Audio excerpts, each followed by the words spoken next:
এই দুনিয়া হচ্ছে সিজনুল লিল মুমিন। নবীজি বলছেন আর দুনিয়া সিজনুল লিল মুমিন, দুনিয়া মুমিনদের জন্য কারাগার। কারাগার মানে যেখানে আমি স্বতন্ত্র স্বাধীন নই। এখানে প্রশাসন অনেক ভাই বোন আছেন, তারা জানেন কারাগার কি জিনিস, আর যারা দুই একবার যাওয়া আসা করেছে ওরা জানে কি জিনিস। এখানে আপনার কোনো ব্যক্তি স্বাধীনতা নাই। আপনি আপনার ইস্তেঞ্জা করবেন, শিশি যেতে পারবেন না, আপনি পারমিশন নিতে হবে, তারা নিয়ে যাবে, তারপরে যেতে পারবেন, তাও হ্যান্ডক্যাপ পরিয়ে। দুনিয়া সিজনুল লিল মুমিন, দুনিয়া মুমিনদের কারাগার। এখানে আপনি খেতে পারবেন না, খাবার আসবে তারপর খাবেন।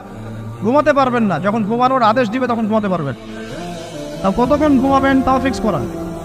মানে কারাগার মানে কি? যেখানে আপনার ব্যক্তির স্বাধীনতা চলে না, যেখানে আমি চলবো একটা সিস্টেমের আওতায়। এখন নবীজি বলছেন দুনিয়াটাই হচ্ছে কারাগার। আর এই দুনিয়ায় কেমন করে আমি প্রবৃত্তির দাসত্ব করতে পারি, কেমন করে আমি আল্লাহকে বলে নামাজ বাদ দিতে পারি, কেমন করে জাকাত সেই কবে ফরজ হয়েছে, মিল ইন্ডাস্ট্রিজ ফ্যাক্টরিজ করেছি, জাকাত দিই না। রমজান মাস যায় আসে যায় আসে যায় আসে, রোজাও রাখি না, তারাবি পড়তে পারি না। কোরআন আমার সামনে মানুষ তেলাওয়াত করে, কোরআন আমার ঘরে পড়ে আছে, শেলফের উপরে ধুলাও আছে, শেলফের উপরে কোরআন ধুলাওয়ালা, ধুলো মাখা। কোরআন পড়ার তৌফিক হয় না, নবীর হাদিসগুলো চর্চা করার তৌফিক হচ্ছে না, ইসলামিক বইপত্র পড়তে পারি না। এই কারাগারের জীবনে বসে আমি একটা মেয়ের পিছনে দৌড়াচ্ছি, মাদক খাচ্ছি, জেনা করছি, কোনো সময় ধর্ষণ করছি, কোনো সময় সুদ খাচ্ছি, ঘুষ খাচ্ছি, দুর্নীতি করছি, এই কারাগারের জীবনে বসেই, যেখানে আমার কোনো ব্যক্তি স্বাধীনতা নাই। তাহলে কারাগারের জীবনের মেয়াদ যখন শেষ হবে, যখন তাকে এখান থেকে বের করে নিয়ে আসা হবে, অর্থাৎ মৃত্যু, তখন তার সাথে কিরকম রিমান্ডে আচরণ করা হবে এটা ভালো করে বুঝে না। নবীজি বলছেন আদ-দুনিয়া সিজনুল লিল মুমিন ওয়াল জান্নাতু লিল কাফির। কাফেরদের জন্য, মুশরিকদের জন্য এই দুনিয়াটা হচ্ছে জান্নাত। জান্নাত মানে কি? যা ইচ্ছা তাই করতে পারবে। জান্নাত মানে কি? আপনি চাচ্ছেন আল্লাহ আমি এখন একটা খামর চাই, শরাব, আপনার সামনে হাজির, চিন্তা করার সাথে সাথে। জান্নাত মানে কি? আল্লাহ আমি আপনাকে দেখতে চাই, আল্লাহকে আপনি দেখতে পারবেন। জান্নাত মানে কি? আপনি মধুর নহর, দুধের নহর, পানির নহর, শরাবের নহর, হুরে নিঈন চতুর্দিকে ঘোরাফেরা করছে। একজন নিম্নমানের জান্নাতি, মানে সবচেয়ে শেষের দিকে যারা জান্নাতে যাবে, তাদের সাথেই দুজন করে হুরে নিঈন, আহাল পরিবার তো আছেই, রিলমান, পানপাত তুলে চারপাশে ঘোরাফেরা করবে। জান্নাত মানে কি? যেখানে যা ইচ্ছা তাই করা যাবে, বলার কেউ নাই, বাধা দেওয়ার কেউ নাই, সেখানে কোনো মৃত্যু নাই, সেখানে কোনো অহেতুক কথাবার্তাও নাই, কোনো গান গল্প নাই, কোনো মিথ্যা নাই, কষ্টের ক্লেশ মাত্র নাই, থুতু ফেলতে হবে না। জান্নাত মানে থুতু ফেলতে হবে না, জান্নাত মানে হাঁচি হবে না, নাক ঝাড়তে হবে না, জান্নাত মানে ইস্তেঞ্জা, পেশাব পায়খানা করার টেনশন নাই। মানুষ খাবার খাবে, একটা ঢেকুর তুলবে, ব্যাস খাবার হজমে। আর জান্নাতের সবচেয়ে বড় বিষয়টা কি? আল্লাহ পাককে আমরা এই চোখ দিয়ে দেখতে পারবো ইনশাআল্লাহ। আর তার সমকক্ষ একটা বিষয় হচ্ছে আল্লাহ পাক বলে দিবেন যে আমি তোমাদের সবার উপর সন্তুষ্ট হয়ে গেলাম, যাও কোনোদিন অসন্তুষ্ট হও, ব্যাস। এখন আপনি যত কিছুই করেন এই বস্তুবাদী জীবনে, মনে একটা ভয় থেকে যাবে। আপনি বিশ্ব নেতা হয়েছেন, বড় শিল্পপতি হয়েছেন, পলিটিশিয়ান হয়েছেন, ইকোনমিস্ট হয়েছেন, মনে একটা ভয় থেকে যাবে যে মরতে আমাকে হবে, আল্লাহ আমাকে ধরবেই, হিসেব আমাকে দেওয়া লাগবেই, কবরে আমাকে একাই যাওয়া লাগবেই, আমাকে কিয়ামতের মাঠে দাঁড়াতে হবে আল্লাহর সামনে। মনে একটা ভয় কাজ করে, যদিও বাইরে মানুষ দেখায় যে কোনো ভয় নাই। মানুষ বাইরে অভিনয় করে, মানুষ সমাজের মানুষের সাথে বাইরে একটা অভিনয় করে, কোনো ক্ষেত্রে আমরা নিজেরাই নিজেদের সাথে অভিনয় করি। কথা সাহিত্যিক হুমায়ুন আহমেদের নাম শুনেছেন? ইন্তেকাল করেছেন। একটা সময় ছিল আমরা স্কুলে পড়তাম, কলেজে পড়তাম, মাঝে মাঝে টুকটাক এ ধরনের কিতাব, বইপত্র পড়া হয়েছে, হিমু, মিসির আলী, এসব পড়া হয়েছে। শরৎচন্দ্র, বঙ্কিমচন্দ্র, রবীন্দ্রনাথ, নজরুলের কবিতাগুলো, ইভেন শেক্সপিয়ার, অ্যাডাম স্মিথ সহ, যিনি অর্থনীতির জনক। যাই হোক, তিনি তার বইয়ের মধ্যে লিখেছিলেন যে এই পুরো দুনিয়াটা হচ্ছে অভিনয়ের মঞ্চ। কথা সাহিত্যিক তিনি বলছেন তার মতো করে, এই পুরো দুনিয়াটাই অভিনয়ের মঞ্চ, আর আমরা সবাই নিজ নিজ জায়গায় অন্যের সাথে অভিনয় করছি, কোনো ক্ষেত্রে আমরা নিজেরা নিজেদের সাথে অভিনয় করছি। তিনি বলছিলেন আমরা সবাই অভিনেতা, আর সবচেয়ে বড় অভিনেতা হচ্ছে পলিটিশিয়ানরা। কারণ তাদেরকে অনেক বড় মঞ্চে অভিনয় করতে হয়। এটা আমার কথা না, হুমায়ুন আহমেদের কথা, পড়ে দেখেন। তো আল্লাহ পাক পাঠিয়েছেন তার ইবাদত করতে, আর এই বস্তুবাদী জগৎ আমাদেরকে ভুলিয়ে দিল কিভাবে? কয়েকটা প্রলোভন দিল। প্রথম প্রলোভন হচ্ছে টাকা, তারপরে জীবনে কি করব প্রতিষ্ঠিত হওয়ার চিন্তা, তারপরে চাই চাই আরও চাই এই একটা আকীদা দর্শন, তারপরে আমার স্ত্রী সন্তান আহান পরিবারের কি হবে, আর আরেকটা দর্শন আছে, এটাকে বলে চারবাক দর্শন। এবং দুঃখের সাথে বলতে হয় আমাদের রবীন্দ্রনাথ ঠাকুর কিন্তু এই দর্শনের মানুষ ছিলেন। চারবাক কিরকম? তার কবিতা পড়লে দেখবেন লেখা আছে, দু হাতে যা পাও হাত পেতে নাও, দু হাতে যা পাও হাত পেতে নাও, বাকির খাতা শূন্য থাক, বাকির খাতা শূন্য থাক। ঠিক চারবাক দর্শন, এটা ফিলোসফি পড়েছেন, এখানে অনেক টিচারও আছেন আমি জানি, তারা এই কথাগুলো বুঝবেন। চারবাক দর্শন কেমন? ঋণ করে ঘি খাও, ঋণ করে ঘি খাও, যতদিন বাঁচবে সুখে বাঁচবে, এটা হলো চারবাক দর্শন।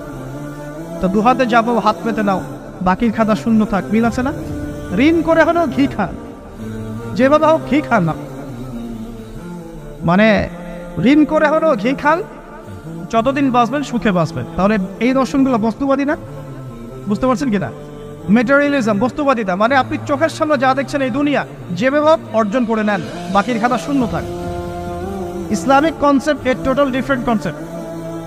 ইসলামের ঈমান, আকীদা, ইসলাম, পরকাল, মুহাম্মদ সাল্লাল্লাহু আলাইহি ওয়াসাল্লামের আদর্শ সম্পূর্ণ ডিফারেন্ট। আমরা বলি কি, এই দুনিয়াতে আমরা মুসাফির, দুনিয়াতে আমরা কি মুসাফির, কে কতদিন থাকবো কোনো ঠিক নাই। নবীজি বলছেন, হে আব্দুল্লাহ বিন ওমর, তুমি দুনিয়াতে মুসাফিরের মতো থাকো, সকালবেলা উঠলে সন্ধ্যার অপেক্ষা করো না, সন্ধ্যাবেলা হলে সকালের অপেক্ষা করো।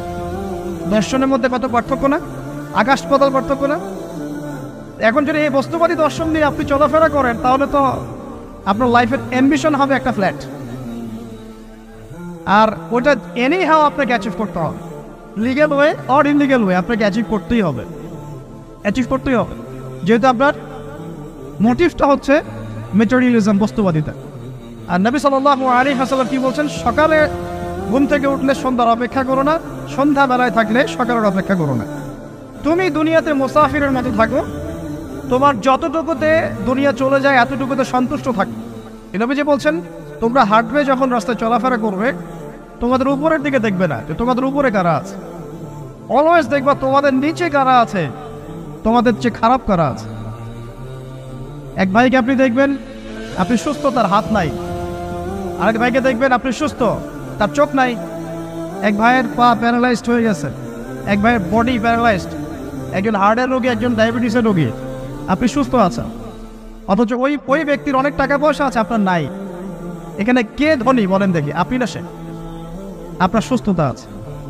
আরেক ভাইয়ের অনেক বড় বড় ফ্ল্যাটস, কিন্তু আপনার এতটুকু নাই, ছোট্ট একটা বাসা। আপনার কষ্ট লাগে, আমারও যদি এমন হতো। ওই বাসায় গিয়ে দেখলেন যে ইন্টারনালি সে ব্যক্তি সুখে নাই, তার পরিবারে অশান্তি, তার পরিবারে হৃদ্যতা ভালোবাসার বন্ধন নাই, আপনার পরিবারে আছে। একটা রিক্সাওয়ালা সারাদিন রিক্সা চালিয়ে 400-500-1000 টাকা আর্ন করে বাসায় চলে গেল, গিয়ে মাশাআল্লাহ আলু ভর্তা, ডিম ভাজা, ডাল দিয়ে ভাত খাচ্ছে, সুখে আছে, দিন বউয়ের সাথে গল্প করছে, চাঁদ দেখছে। আর সেই তো কবে আপনি ওয়াইফ কিনে চাঁদ দেখেছেন ঠিক নাই, আপনি টাকা অর্জন করার নেশায় বছরের পর বছর স্ত্রী থেকে দূরে আছে, দেখারই সৌভাগ্য হয়। আসলে সুখ কাকে বলে? সুখটা কি জিনিস? ঢাকাবাসীকে সুখ বোঝানো দরকার। সুখটা কি জিনিস? যখন আপনি বা আমি নিজেকেও বলছি, যখন আমরা আল্লাহকে পাবো, আল্লাহ পাকের ইবাদতের মধ্য দিয়ে, রাসূলের সুন্নতের মধ্য দিয়ে অল্পে তুষ্ট থাকতে পারবো, যা আছে এতে শুকরিয়া আদায় করবো, আপনার চেয়ে সুখী মানুষ দুনিয়াতে কেউ নাই দুনিয়া। কিন্তু বস্তুবাদিতা আপনাকে এই আকীদা আদর্শ থেকে সম্পূর্ণ ডিমোটিভেট করে দেবে। আপনাকে খালি চাই আরো চাই, ওই যে দু হাতে যাবো হাত পেতে নাও, বাকির খাতা শূন্য থাক। আর আমাদের দর্শন, দু হাতে যা পাও হাত পেতে নাও না, বরং দুনিয়াতে যতটুকু পাও এতটুকুতে সন্তুষ্ট থাকো, বাকির খাতা শূন্য থাক না, বাকির খাতা পূর্ণ হোক। মানে পরকালটা বাকির খাতা না, পরকালের বাকির খাতাটা পূর্ণ হোক। প্রয়োজনে দুনিয়ার সব চলে যায় যাক, প্রয়োজনে দুনিয়ার সব যদি চলেও যায় যাক, তারপরে বাকির খাতা কি হোক? পূর্ণ হোক। এটাই আল্লাহ রাব্বুল আলামিন সূরা আ'লার মধ্যে বলছেন, বাল তু'থিরুনাল হায়াতাদ দুনিয়া, তোমরা এই দুনিয়ার জীবনটাকেই প্রাধান্য দিয়ে থাকো, ওয়াল আখিরাতু খায়রুন ওয়া আবকা, কিন্তু আখিরাত হচ্ছে সবচেয়ে উত্তম এবং চিরস্থায়ী। তো প্রিয় ভাই এবং বোনেরা যারা আমার জন্য শুনছেন, আজকে আমাদের প্রথম সবক হওয়া উচিত দুনিয়ার নেশায় আমরা না পড়ি। আল্লাহ পাক আমাদেরকে তৌফিক দান।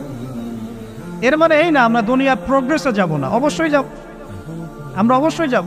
পুরো ন্যাশন জাতিগতভাবেই আমাদেরকে এই ওয়ার্ল্ডের সমকক্ষ তো হতে হবে কি না? আমরা কি ওয়ার্ল্ডের সমকক্ষ হতে পেরেছে? আপনাদের কি মনে হয় যে মিলস, ইন্ডাস্ট্রিজ, ফ্যাক্টরিজ, সেতু, ফ্লাইওভার এইগুলো করলেই মনে হয় যে ওয়ার্ল্ডের সমকক্ষ হওয়া যায়? প্রত্যেক জনগণ ভিতর থেকে সুখী কিনা, তাদের অন্ন, বস্ত্র, চিকিৎসা, শিক্ষা, বাসস্থান, এই যে মৌলিক চাহিদা, বেকারত্ব ঘোচানো, 3 বেলা খাওয়া খেয়ে পরে বাঁচা, জীবনের অধিকার, সিকিউরিটি, এই জিনিসগুলো আমাদের নিশ্চিত হচ্ছে কিনা, এটা হচ্ছে আপনার উন্নতির মানদণ্ড। উন্নতির মানদণ্ড কি? আমরা এখন যেখানে আছি না, 1776 সালে অ্যাডাম স্মিথ তার চেয়ে আগের জায়গায় ছিল। 1776 সালে অ্যাডাম স্মিথ একটা বই লিখেছেন, তার নাম হচ্ছে যে দ্য ওয়েলথ অফ নেশন, এই কিভাবে একটা রাষ্ট্রের ওয়েলথ ফাংশন করে। ওই 1776 সালে তিনি যে চিন্তাগুলো করেছেন, এখন পর্যন্ত আমরা সেই চিন্তা বাস্তবায়ন করতে পারি নাই। 1776 সালের চিন্তা, কিন্তু ওই চিন্তা বাস্তবায়ন করেছে পশ্চিমা সভ্যতা, যেটা আপনি দেখছেন দাঁড়িয়ে আছে এই একটা বইয়ের উপর দাঁড়িয়ে আছে। যেমন একটা এক্সাম্পল দিই, আলোচনা কঠিন হয়ে যাবে, অন্যদিকে যাব। আমরা মনে করি যে অর্থনীতি আমরা নিয়ন্ত্রণ করব, ঠিক আছে, অর্থনীতির পুরো বিষয়গুলো আমরা নিয়ন্ত্রণ করে আমরা সমৃদ্ধি নিয়ে আসবো। আসলে বিষয়টা কি জানেন? অর্থনীতির নিজের একটা ফ্লো আছে, ও নিজেই নিজেকে নিয়ন্ত্রণ করে, এবং তার উপর একটা ইনভিজিবল হ্যান্ড থাকে, অদৃশ্য হাত, যেটা আমরা বলি আল্লাহ রাব্বুল আলামিন। আল্লাহ রাব্বুল আলামিন এই পুরো অর্থনীতিকে নিয়ন্ত্রণ করে। আমরা যখন সেটাকে ইন্টারফেয়ার করতে যাব, তখন ইকোনমি কলাপস করে যাব। এই যে করছে কলাপস। আরো ব্যাপার আছে, শুধু ব্যবসা, অর্থনীতি, এক্সপোর্ট ইম্পোর্ট, এগুলোকে তিনি জাতির মানদণ্ড বলতেন না। তিনি বলতেন যতক্ষণ পর্যন্ত জাতির প্রত্যেক ব্যক্তির মধ্যে এথিক্স না আসবে, নীতি যতক্ষণ পর্যন্ত না আসবে, আপনি করাপশন থামাতে পারবেন না। তাই হয়েছে না? শুধু ব্যবসা না, আদর্শ কতটুকু আছে? এই যে আপনি দেখছেন বিভিন্ন জায়গায় ভেজাল খাওয়াচ্ছে, ওদের কি টাকার অভাব আছে? ওদের টাকার কিন্তু অভাব নাই। নেম ফ্রেমের কোনো ঘাটতি আছে? এস্টাবলিশড বিজনেস, তাহলে কেন আপনাকে ভেজাল খাওয়াবে? কারণ তার মধ্যে এথিক্স নাই, নীতি নাই। এই জন্য জাতির প্রত্যেক সদস্যকে, মানে প্রত্যেক জনগণের প্রত্যেককেই আগে নীতিগত শিক্ষা দেওয়া উচিত। আর এই কাজটাই করে ইসলাম, বলে সুবহানাল্লাহ। এই এথিক্স এবং নীতি শেখায় কে? ইসলাম। ইসলামের যে সার্বজনীনভাবে এবং যুগোপযোগীভাবে কেউই এথিক্স শেখাতে পারবে না। কাগজে কলমে অনেক কথা বলতে পারে, প্র্যাকটিক্যালি শেখাবে কে? ইসলাম। এখন বলতে পারেন তাহলে মুসলিমদের মধ্যে দুর্নীতি কেন, মুসলিমদের মধ্যে কেন এই সমস্যাগুলো হয়? উত্তর একটাই, ওই যে স্যার বলে গেলেন, আমি বিভিন্ন ওয়াজে যে এক জায়গায় এক কথা বলে। উত্তরটা কি? উত্তরটা হচ্ছে যে কোরআন এবং সুন্নাহর সঠিক যে শিক্ষাটা আছে, এই শিক্ষাটা আমরা অনেকেই বাস্তবায়ন করতে পারছি না। এটা আমাদের ব্যর্থতা। এটা কাদের ব্যর্থতা? এটা আমাদের ব্যর্থ। এখানে আমাদের ব্যক্তির স্বার্থ থাকতে পারে, এখানে আমার জ্ঞানের স্বল্পতা থাকতে পারে, আমার ভিতরে অহংকার থাকতে পারে, বা আমি অল্প শিক্ষিত হতে পারি, এবং এমন হতে পারে আমার জ্ঞানটা যুগোপযোগী না। ইসলামিক জ্ঞান আমার মধ্যে আছে, কিন্তু কিভাবে এই জ্ঞান দিয়ে ওয়ার্ল্ডকে ডিল করবো, এই জ্ঞানটা আমার মধ্যে নাই। এই কারণে আমরা হয়তোবা ইসলাম, কোরআন সুন্নাহ হাতে থাকার পরেও এই সমস্যাগুলো ফেস করছি। প্রথম সমস্যা হচ্ছে বস্তুবাদিতা।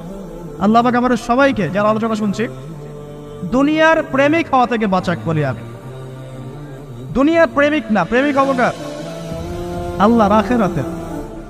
কতটুকু দাম আছে দুনিয়ার? আল্লাহ পাক বলছেন একটা মাছির পাখার সমানও না। একটা মাছির পাখার কি দাম আছে আপনার কাছে? আল্লাহ পাক বলছেন পুরো দুনিয়ার দাম আমার কাছে যদি একটা মাছির পাখার সমান হতো, তাহলে এই দুনিয়াতে কোনো কাফের মুশরিক পানি পান করতে পারতো না। তার মানে এই দুনিয়াতে যা করো, আমার তো কোনো দামই নাই দুনিয়ার। কালকেই তো আমি দুনিয়া ধ্বংস করবো। আর ওই যে দুই জাতির কথা বললাম, জিন এবং মানব জাতি, আপনারা সূরা আর রহমান পড়বেন। রহমান নামটা অনেক ব্যাপক, দয়াময়ের নাম, তার মানে আল্লাহ পাক মার্সিফুল, মোস্ট মার্সিফুল। কিন্তু এই সূরা আর রহমানে একটা ভয়ঙ্কর আয়াত আছে। কি? সানাফরুগু লাকুম আইয়ুহাস সাকলান। হে মানুষ এবং জিন, হে মানুষ এবং জিন, শীঘ্রই আমি তোমাদের দুইটা জাতিকে ডিল করার জন্য পারেক হচ্ছি, অপেক্ষা করতে থাক। মানে আল্লাহ পাক কুল্লু ইয়াউমিন হুয়া ফি শা'n, মানে আল্লাহ পাক কি করেন, সবসময় তার কাজে ব্যস্ত আছেন। মহাবিশ্বের তো গ্রহ নক্ষত্র গ্যালাক্সির অভাব নাই, মাখলুকের কোনো অভাব নাই। আল্লাহ পাক প্রত্যেকটা মুহূর্তেই তার কাজে ব্যস্ত আছে, তার কাজে শানে ব্যস্ত আছে। কিন্তু এই ব্যস্ততা থেকে ফারেক হবেন কাদের জন্য? মানুষ আর জিনের জন্য। সুবহানাল্লাহ, মানুষ আর জিনের জন্য। আল্লাহ পাক বলেন সানাফরুগু লাকুম আইয়ুহাস সাকলান। দাঁড়াও, দুনিয়ার মধ্যে এইসব করে বেড়াচ্ছ, তোমাদের দুই জাতির জন্য আমি অচিরে ফারেক হব ইনশাআল্লাহ। ওইটাই হলো কিয়ামতের দিন। যদি ওই দিনটা আমরা মাথায় রেখে চলি, ইনশাআল্লাহ আমরা কেউ বস্তুবাদী হব না ইনশাআল্লাহ। আল্লাহ পাক আমাদের সবাইকে দুনিয়া মুসাফিরের মতো থাকার তৌফিক দান। আমরা উন্নতি করব, অবশ্যই অগ্রগতি করব, আমরা সবকিছুই করব, কিন্তু দুনিয়ার পূজায় ডুবে যাব না। এটা একটা বড় চ্যালেঞ্জ। মানে মধ্যমপন্থী থাকতে হবে, না একদম গোলানো মার্কা আর না চরমপন্থী, মাঝামাঝি থাকার চেষ্টা করতে হবে। আল্লাহ তৌফিক দান। ঢাকাবাসীর জন্য এর চেয়ে বড় কোনো নসিহত হতে পারে না। আর ঢাকার মতো যত মানে সিটিজ, মেগা সিটিজ আছে সারা ওয়ার্ল্ডে, তাদের জন্য এটাই প্রথম নসিহত, বস্তুবাদিতা ত্যাগ করতে হবে, বস্তুবাদিতা।